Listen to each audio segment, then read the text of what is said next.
नमस्कार, मनीषा टेस्टी रेसिपीमध्ये तुमच्या सर्वांचे मनापासून खूप खूप खूप स्वागत। आज आपण बनवणार आहोत स्ट्रीट स्टाईल चटपटीत चाटचा प्रकार।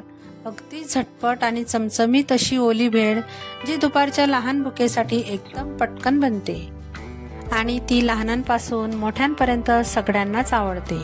अशी मार्केटमध्ये मिळते तशीच भेळ कशी बनवायची ते मी तुमच्या सोबत शेअर केलेली आहे। बघा, दिसते ना एकदम चटपटीत भेळ।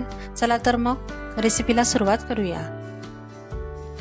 आता भेळ बनवण्यासाठी लागणारे साहित्य आपण बघूया। इथं मी एक कैरी घेतलेली आहे, 2 काकड्या घेतलेल्या आहेत, 1 टमाटर घेतलेला आहे, 1 मोठा कांदा घेतलेला आहे, 1 निंबू घेतलेला आहे आणि थोडी कोथिंबीर घेतलेली आहे। तुम्ही हे साहित्य कमी जास्त करू शकता। अजून तुम्हाला यामध्ये काही साहित्य ऍड करायचे असतील तर तेही करू शकता। आता आपण यांना बारीक चिरून घ्यायचं आहे। आता इथं मी भेळसाठी लागणारे साहित्य तुम्हाला दाखवणार आहे।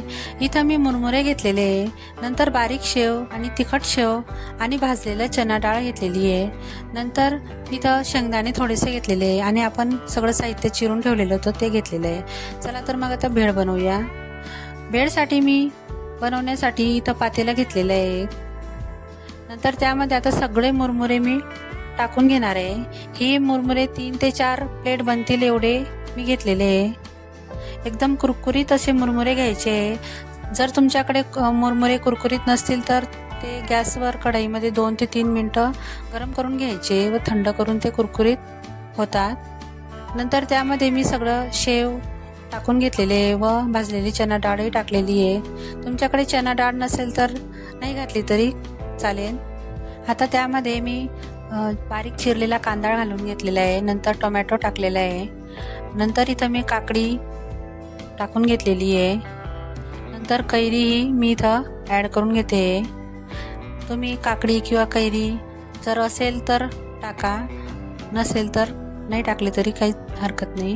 नंतर यामध्ये कोथिंबीर मी ऍड करून घेतलेली आहे व लाल तिखट 1 चमचा टाकून घेतलेला आहे।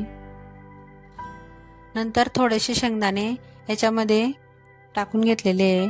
नंतर यामध्ये अर्धा चमचा काळं मीठ टाकून घेतलेले आहे, त्यामुळे खूप छान स्वाद येतो। चाट मसाला जर असेल तुमच्याकडे तर तुम्ही तोही टाकू शकता। नंतर साधं मीठ आपलं रोजचं वापरायचं अर्धा चमचा टाकून घेतलेला आहे। नंतर आता त्यामध्ये मी अर्ध्या लिंबाचा रस टाकून घेणार आहे। तुम्हाला जास्त आंबट खट्ट आवडत असेल तर तुम्ही लिंबाचा रस टाकू शकता। आता आपल्याला भेळ चटपटीत आणि टेस्टी बनवण्यासाठी एक पदार्थ इथं वापरायचा आहे आणि तो म्हणजे आंबट गोड चिंचेची चटणी। ही चटणी कशी करायची ते मी एका व्हिडिओमध्ये दाखवलेली आहे, तुम्ही ती बघू शकता। आता मी इथं 3 ते 4 चमचे चटणी टाकून घेतलेली आहे। तुम्हाला जशी कमी जास्त गोड खट्टी आवडत असेल, आंबट आवडत असेल तसं तुम्ही त्यामध्ये ऍड करून घ्यायची आहे। आता हे व्यवस्थित मिक्स करून घ्यायचं आहे चमच्याच्या सहाय्याने। हे बघा, कारण ही चटणी सगळीकडे आपल्या मुरमुऱ्यांना चिवड्याला व्यवस्थित लागली पाहिजे।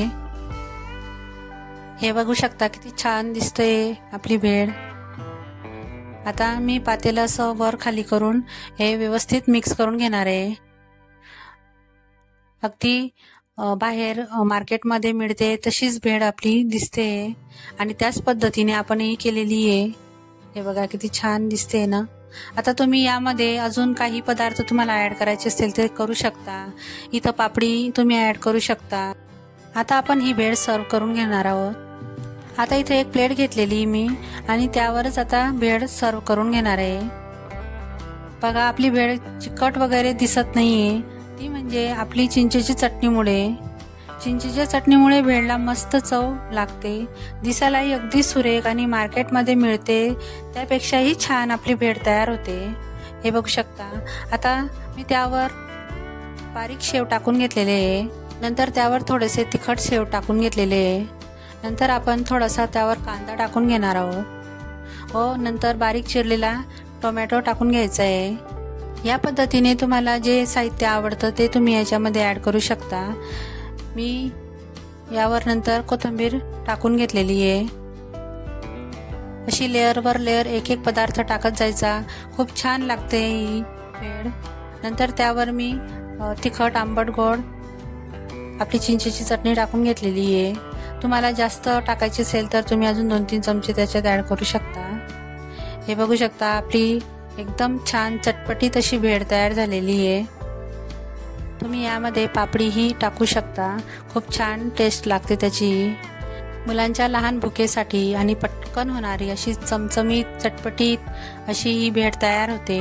एक वेळा नक्की ट्राय करून बघा आणि मला कमेंट करून नक्की सांगा। तुम्हाला माझी रेसिपी आवडली असेल तर नक्की मला कमेंट करा आणि लाईक, शेअर आणि सबस्क्राईब करायला मात्र विसरू नका। चला तर मग पुन्हा भेटूया अशाच एक नवीन रेसिपीसोबत। तोपर्यंत मस्त खा आणि स्वस्त राहा।